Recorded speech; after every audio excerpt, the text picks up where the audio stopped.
پھر اسی طرح کسی بھی غیر حاضر شخص کی بیوی سے زنا کرنے والے شخص پر اللہ تعالیٰ قیامت کے روز ایک سانپ مسلط کر دیں گے.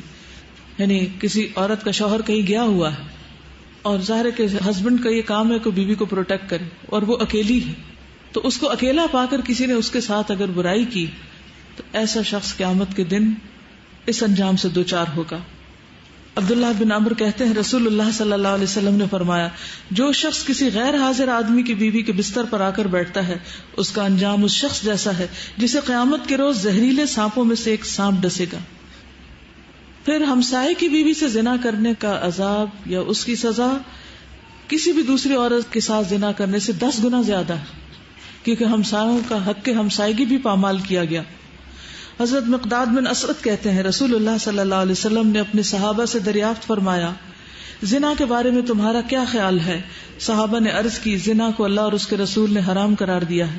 لہذا وہ قیامت تک حرام ہے. پھر آپ صلی اللہ علیہ وسلم نے صحابہ کرام سے فرمایا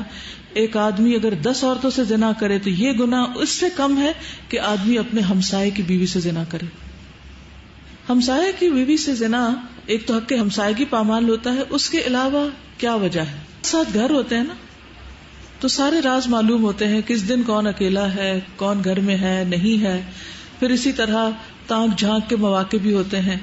اور کئی طرح کی خرابیاں اس میں آ جاتی. سمرہ بن جندب نبی صلی اللہ علیہ وسلم کی حدیث روایت کرتے ہیں، آپ نے فرمایا کہ معراج کے موقع پر جب آپ نے جبریل سے پوچھا، اور ایک اور روایت آتی ہے کہ خواب میں آپ نے یہ دیکھا سب منظر، اور انبیاء کے خواب حقیقت ہوتے ہیں، سچے ہوتے ہیں. تو انہوں نے جبریل اور میکائیل سے پوچھا کہ جو مناظر آپ نے مجھے دکھائے ہیں ان میں سب سے پہلے جس شخص پر آپ کا گزر ہوا اس کے جبڑے، نتنے اور آنکھیں گدی تک لوہے کے آلے سے چیری جا رہی تھی، تو یہ کون تھا؟ تو بتایا گیا یہ وہ شخص تھا جو صبح کے وقت گھر سے نکلتا، جھوٹی خبریں گھڑتا جو آنن فانن ساری دنیا میں پھیل جاتی،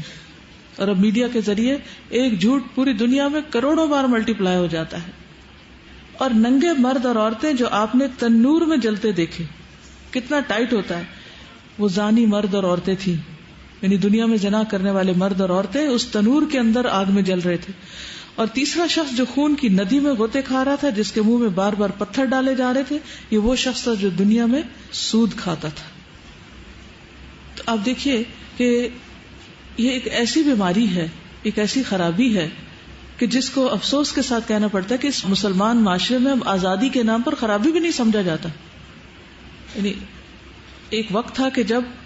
اسے ایک بہت ہی بڑی برائی سمجھا جاتا تھا، اور کوئی شخص اگر ایسی برائی کے قریب سے پھٹکتا تو اس کو ایک ذلت کی نگاہ سے دیکھا جاتا تھا، اسے ذلت اور رسوائی کا سامنا کرنا پڑتا. لیکن اب آپ دیکھتے ہیں کہ عموماً لوگ اس کو برا نہیں سمجھتے یا معمولی سمجھتے، کہتے اچھا کر لیا غلط کام، پھر توبہ کر لیں گے، معافی مانگ لیں گے. جس معاشرے میں یہ برائیاں ہو رہی ہوں اور آپ اسی معاشرے کا حصہ ہوں اور آپ ان کو روکے نہیں تو خدا نخواستہ اس پر کوئی عذاب آتا ہے تو اس میں سبھی شامل ہو جائیں گے، پھر بچے گا کون؟